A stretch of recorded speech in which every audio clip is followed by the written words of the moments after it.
మన సంప్రదాయంలో ఎన్నో పండుగలున్నాయి గదా. కాని కొన్ని పండుగలు కేవలం సంబరాలకే పరిమితం కావు. అవి మనకు జీవితాన్ని ఎలా బ్రతకాలో నేర్పే ఒక పాఠం లాంటివి. ఈరోజు మనం సరిగ్గా అలాంటి ఒక అద్భుతమైన పండుగ గురించి మాట్లాడుకోబోతున్నాం. అసలు ఒక పండుగ మనకు బ్రతకడం ఎలాగో నేర్పించగలదా? వినడానికి కొంచెం ఆశ్చర్యంగా ఉన్నా ఇదే నిజం. ఈ ప్రశ్నతోనే మనం బతుకమ్మ పండుగ లోపల దాగి ఉన్న ఎన్నో లోతైన జీవిత సత్యాలను బయటకు తీద్దాం రండి. సరే మరి మొదలు పెడదామా? ముందుగా ఈ పండుగ పేరులోనే ఆ పేరులోనే మొత్తం సారాంశం దాగి ఉంది. అదేంటో ఇప్పుడు చూద్దాం. బతుకమ్మ అనే పదానికి అసలు అర్థమేంటి? చూశారు కదా, బతుకు అంటే జీవితం, అమ్మ అంటే తల్లి, అంటే జీవితాన్ని ప్రకృతిని ఒక తల్లిలా భావించి పూజించడం.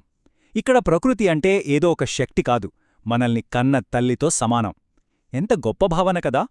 ఈ పండుగ వెనుక ఉన్న అసలైన ఫిలాసఫీ చాలా సింపుల్గా ఉంటుంది, కానీ చాలా లోతైనది. అదేంటంటే, జీవితం ఒక పువ్వు లాంటిది. అవును, ప్రకృతిని మనం ఎంత జాగ్రత్తగా చూసుకుంటామో మన జీవితాన్ని కూడా అంతే ప్రేమగా, గౌరవంగా చూసుకోవాలని ఈ పండుగ మనకు ప్రతిక్షణం గుర్తుచేస్తోంది. సరే, ఈ ఫిలాసఫీని పక్కన పెడితే ఈ పండుగ నుంచి మనం నేర్చుకోవాల్సినవి చాలా ఉన్నాయి. ముఖ్యంగా ఒక 4 పాఠాలు. అవేంటో ఇప్పుడు ఒక్కొక్కటిగా చూద్దాం. ఆ 4 పాఠాలేంటంటే, మొదటిది ప్రకృతి మీద ప్రేమ, రెండవది ఐక్యత, మూడవది స్త్రీశక్తి, ఇక నాలుగవది జీవితం శాశ్వతం కాదు అనే ఒక గొప్ప సత్యం. సరే, ఇక వీటన్నింటి గురించి కొంచెం వివరంగా మాట్లాడుకుందాం. ఇక మొదటి పాఠం, ప్రకృతితో మన బంధం. బతుకమ్మలో మనం వాడే ప్రతి పువ్వు ప్రకృతి మనకిచ్చిన ఒక గిఫ్ట్ లాంటిది. అందుకే దాన్ని కాపాడుకోవాల్సిన బాధ్యత మనపై ఉందని ఈ పండుగ ఎంత బలంగా గుర్తుచేస్తుందో కదా. ఇక రెండోది ఐక్యత. బతుకమ్మ ఆడేటప్పుడు గమనించారా? అక్కడ కులం, మతం, పేద, ధనిక ఇలాంటి తేడాలు ఏవీ కనిపించవు. అందరూ ఒకేచోట చేరి ఆడిపాడుతారు. నిజానికి ఒక సమాజం అంటే ఇలాగే కదా ఉండాలి. ఎంత అద్భుతంగా చూపిస్తుందో చూడండి. ఇక మూడోది చాలా ముఖ్యమైనది, స్త్రీశక్తి. బతుకమ్మ అంటేనే అది ఆడవాళ్ల పండుగ. వాళ్ల ఓర్పు, ప్రేమ, త్యాగం వీటన్నింటినీ గుర్తించి గౌరవించే ఒక గొప్ప వేడుక ఇది.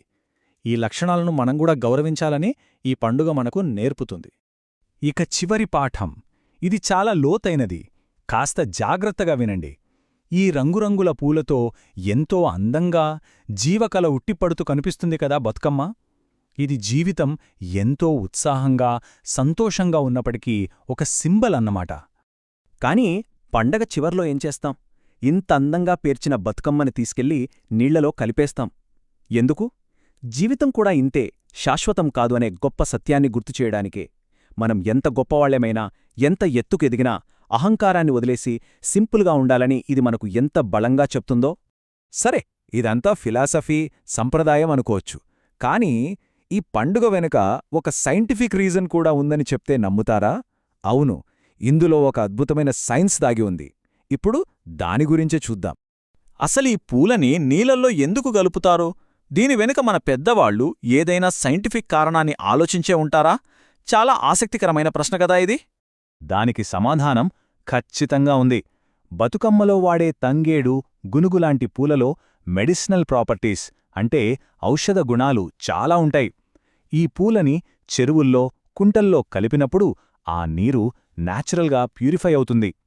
ముఖ్యంగా వర్షాకాలంలో నీటి ద్వారా వచ్చే జబ్బులను ఆపడానికి మన పూర్వీకులు ఆలోచించిన ఒక బ్యూటిఫుల్ సైంటిఫిక్ ప్లాన్ ఇది.